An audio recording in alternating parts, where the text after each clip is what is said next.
নমস্কার, গৌরী আফটার 60 চ্যানেলে তোমাদের সকলকে স্বাগত। আমার প্রচণ্ড ঠান্ডা লেগেছে, ভয়েস ওভার দিচ্ছি, কাজেই তোমরা একটু কষ্ট করে শুনে নিও। দেখো, আজকের যে রেসিপি সেটা হচ্ছে সয়া পকোড়া। তার জন্য সয়াবিনকে একটু হালকা নুন হলুদ দিয়ে সেদ্ধ করে গ্রাইন্ডারে জাস্ট একবার ঘুরিয়ে নিয়েছি, আলু সেদ্ধ করে নিয়েছি, আর নিয়েছি কুচনো পেঁয়াজ আর কিছুটা কুচনো লঙ্কা। এটা তোমরা অপশনাল, যে ঝাল খাবে সে দেবে, যে ঝাল খাবে না সে দিও না। এরপর বাটিতে আমি যে গ্রাইন্ডারে একবার জাস্ট ঘুরিয়েছি, মানে একটু মানে কি বলবো দানা দানা মতন রয়ে গেছে, সেটাকে নিয়ে নিলাম।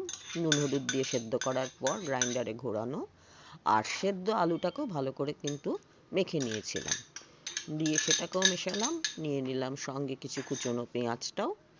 কুচনো পেঁয়াজের পর এরপর আমি দিয়ে দিলাম 1 টেবিল স্পুন চালের গুঁড়ো, দিলাম 2 টেবিল স্পুন চালের গুঁড়ো, আর দিলাম 1 টেবিল স্পুন বেসনের পাউডার। এবার আবার একটা দিলাম বেসন, মানে টোটাল 2 টেবিল স্পুন বেসন দিলাম।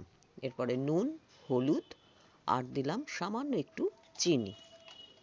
এরপর দিয়ে দিলাম কাঁচা লঙ্কা কুচনোগুলো।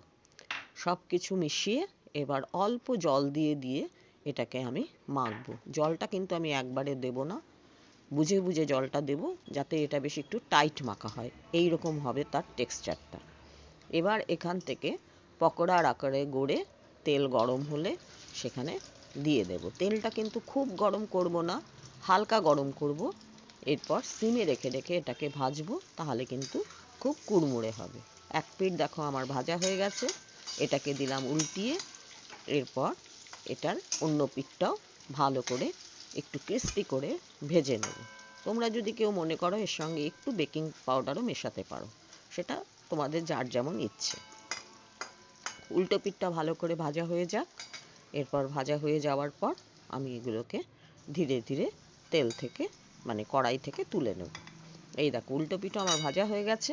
এবার আমি একটা একটা করে তুলে নিচ্ছি। এই যে এইভাবে আমি সব কটা বড়াই, মানে পকোড়াই আমি তুলে নিলাম।